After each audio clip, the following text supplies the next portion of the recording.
Guys, kamusta? Update tayo ngayon. Pag-uusapan natin si Bitter Bev at yung muling pagbabalik ni pambansang kamao Manny Pacquiao. So andito tayo sa Villa Escudero sa Chaong, Quezon. So may nabasa akong report sa WBN. Yung laban daw ni Pacman kay Mario Barrios. Kumbaga hindi pa siya totally out. May pag-asa pa rin daw na may kasa kasi ayon sa kampo ni Mario Barrios na may hawak sa WBC welterweight belt.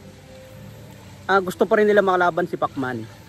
Pero kailangan talunin daw ni Mario Barrios itong si Abel Ramos kasi maglalaban ngayong November. So kung manalo daw si Mario Barrios, malaki pa rin ang tsansa na pagbibigyan niya si Pacman para sa WBC belt.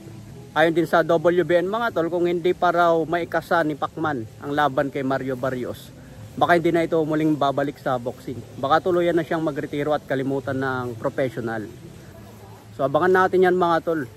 Kasi malapit ng eleksyon, baka tatakbo muli si Pacman. Mahirap na, mawala na siya ng oras sa boxing kung tatakbo ulit. Kaya maganda habang wala pang eleksyon, may kasasanang laban.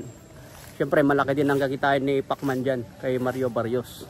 Ayon din kay Sean Gibbons mga tol, kailangan daw yung pagbabalik ni Pacman, history. Kailangan may nakatayang belt.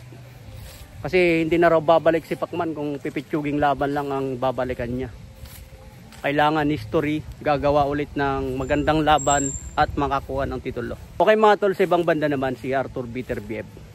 Merong binanggit si Arthur Bitter Bev na kung matamaan daw niya ng solid si Bivol, siguradong babagsak o kaya matapos sa knockout. Hindi daw knockout ang punteriya niya kasi kung isang senaryo lang daw ang pag-aanda niya, kunwari gusto lang tapusin sa knockout, maaaring matalo siya sa laban. Kaya marami daw senaryo ang pinagandaan ni Arthur Bitter Bev. Pwede niyang sabayan yung outbox ni Bivol. Hindi daw niya target ang knockout ngayon. Target niya lang talunin si Dimitri Bivol. Kaya ibang preparasyon daw ang ginagawa ngayon ni Arthur Bitter Bev. Hindi lang basta kunin ang knockout. Hindi lang basta ibigay yung punching power na malakas. Kundi balak din niya talunin si Bivol sa kanyang laruan.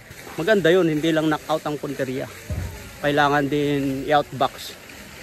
Pero pag outbox ang usapan, mas lamang si Bivol.